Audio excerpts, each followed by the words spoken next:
There are places in the universe where the laws of physics as we know them are on the verge of oblivion, where time warps and space bends. Centuries ago, an apple fell, and with it, the seeds of Sir Isaac Newton's gravitational theory were sown. It was a simple truth. An apple attracted to the earth. But it revealed a cosmic meaning that binds the universe together. Within that meaning, however, lurks a large gap so strong that no known particle can leave it. This is the realm of black holes, cosmic mysteries that have stumped astronomers, physicists, and philosophers for decades. Imagine, if you will, a maelstrom in the fabric of space-time so powerful that even light cannot resist its pull. This is the event horizon, the point of no return. It is here at the very heart of this cosmic anomaly that the concept of singularity is found, the point where mass is believed to shrink to infinite density, and the laws of physics collapse under the weight of its impossibility. But what if everything we used to think about these dark giants is only part of the truth?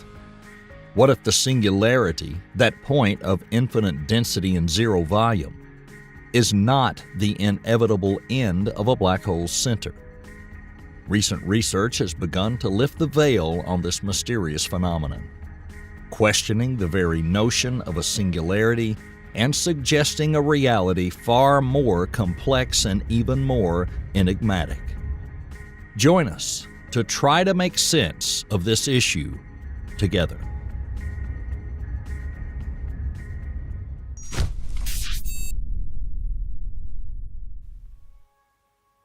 At the very heart of the 20th century, as physicists delved ever deeper into the fabric of the cosmos, a groundbreaking theorem emerged that cemented its place in the annals of physics. Sir Roger Penrose, a visionary British physicist, introduced the world to Penrose's singularity theorem, which challenged our understanding of the universe and its most mysterious entities, black holes. This theorem, presented in 1965, uses the mathematical foundations of the general theory of relativity to make a profound statement about the nature of black holes and the inevitability of singularities in them. Penrose's theorem relies on an underlying principle of Einstein's general theory of relativity, which describes gravity not as a force in the traditional sense, but as a curvature of space-time caused by mass and energy. According to the general theory of relativity, massive objects such as stars and planets warp the fabric of space-time around them, affecting the motion of objects and even the path of light. Penrose's singularity theorem states that under certain reasonable conditions, in particular the presence of what he called a trapped surface where light rays converge rather than diverge, a singularity, a region of the infinite curvature of space-time, must form inside a black hole. This locked surface marks the point of no return, beyond which all paths inexorably lead to the singularity, the place where the known laws of physics cease to operate. One of the most striking consequences of Penrose's theorem is the concept of geodesic incompleteness. In the context of space-time, a geodesic is the shortest path between 2 points, like a straight line in curved space. Penrose's theorem suggests that inside a black hole, some of these geodesics cannot be infinitely extended into the past or future, indicating the boundary of space-time itself, the singularity. Imagine you're floating in a kayak on a calm, wide river, and it represents the universe, the river's current, its constant flow and direction, reflect the paths in space-time known as geodesics, along which planets, stars, and light move due to gravity. As you swim further, you approach an area where the river current becomes increasingly turbulent.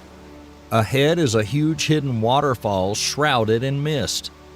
This waterfall looks like a black hole, and the point where the water begins to fall downward resembles an event horizon, a boundary beyond which there is no return.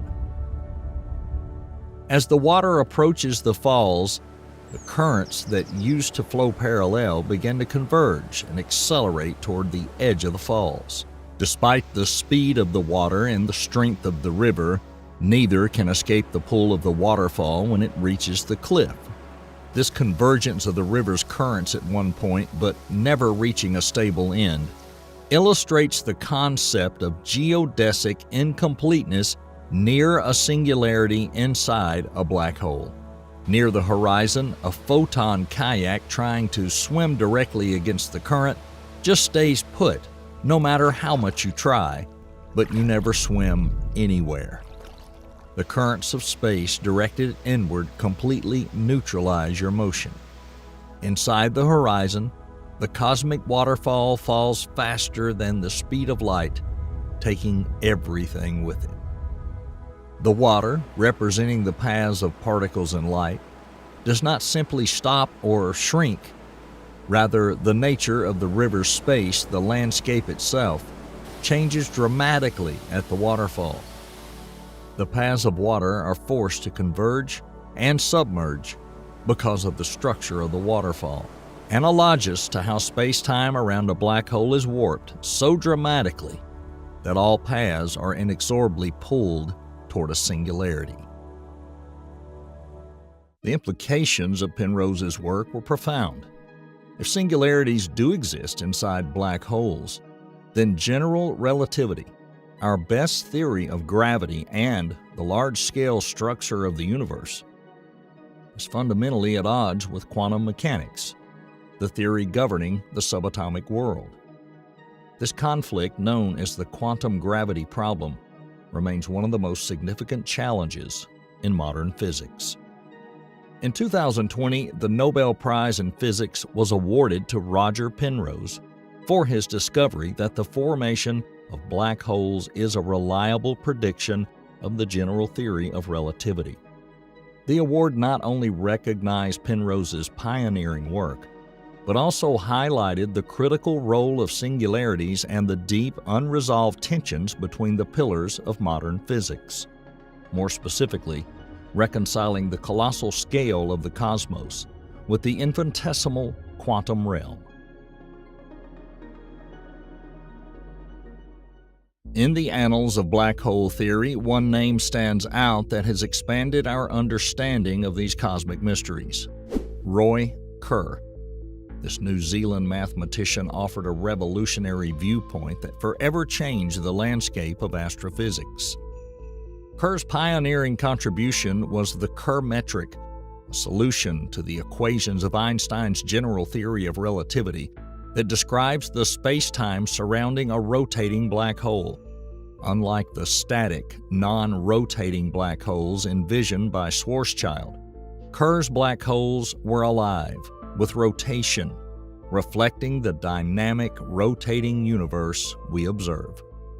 One of the most interesting consequences of Kerr's work on rotating black holes is the existence of the ergosphere.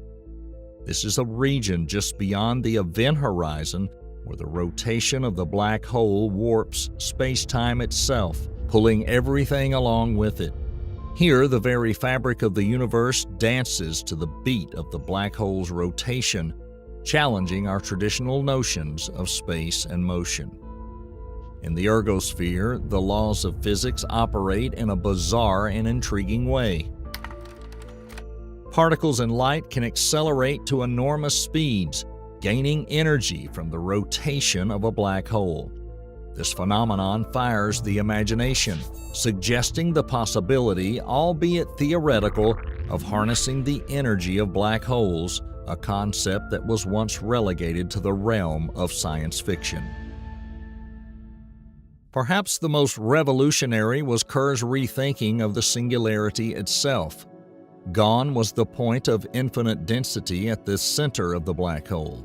In its place, Kerr proposed a ring singularity, a loop of incomprehensible density and gravity, a concept that extends the boundaries of mathematics. Such a view was not just a mathematical triumph, it was a paradigm shift. In a universe in motion, Kerr black holes rotate, animated by the same forces that rotate planets, stars, and galaxies. So at the heart of our problem is a subtle understanding of the paths that particles in light, geodesics, take through curved spacetime around black holes. The Tradiziono idea stated that these paths, both the null geodesics along which light travels and the trajectories of matter, inevitably lead to a singularity, a point of infinite density, where the laws of physics as we now know them break down. However, a revolutionary perspective has emerged in a recent study. Kerr argued that the concept of geodesic incompleteness, the idea that paths in a spacetime must end in a singularity inside a black hole, is based on misinterpretation. He argued that while the mathematical parameters describing these paths may be bounded, this does not necessarily mean that spacetime itself is disentangled into a singularity. According to Kerr, the paths of light inside a black hole governed by zero-point geodesics could indeed be bounded by the event horizon of the black hole. However, this boundary did not signify the end of spacetime or the inevitable presence of a singularity. Instead, Kerr suggested that these bounded trajectories could exist in the complex structure of a black hole without requiring the presence of a singular point with infinite density. Moreover, the Kerr metric introduced the notion of an event shell, distinguishing it from the event horizon, and suggested that trajectories within this shell are affected by the angular momentum and mass of the black hole, allowing for a range of behaviors not previously considered. At the heart of this study is the striking contrast between the Schwarzschild black hole, characterized by a point singularity, and the Kerr black hole with its mysterious ring singularity. This ring, born of the black hole's rotation, stretches the singularity along its axis, creating a structure much more complex than the singular point envisioned by Schwarzschild. The ring singularity of the Kerr black hole opens up a realm of possibilities where the paths of light and matter are not doomed to a singular end, but can loop and twist around this gravitational vortex. This unique structure allows for the theoretical possibility of pathways through the ring, hinting at gateways to other regions of space-time or unforeseen cosmic phenomena. When a Kerr black hole rotates, it traps space-time, entrapping the very fabric of the cosmos. This frame-dragging effect distorts the trajectories of light and matter, causing them to spiral around the black hole, in stark contrast to the straight-line descent to the singularity envisioned in a non-rotating model. In this maelstrom of warped space-time, theoretical models suggest such exotic phenomena as closed time curves, paths that can theoretically return to their past, evoking our notion of time and casualty. Kerr's observations pose a serious challenge to Penrose's theorem.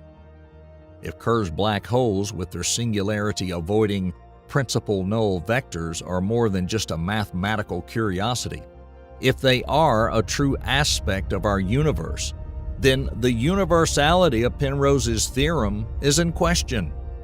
The existence of paths within singularity-avoiding black holes points to a reality far more confusing than a simple point of no return and requires reevaluating current theories. Against this reevaluation, the search for a unified theory of quantum gravity continues as the theory which will organically connect quantum and cosmic. It's infinitesimal and unimaginably huge. And let's hope that now theoretical physicists can breathe with a small sigh of relief, not being so limited by the conventions of space-time singularity.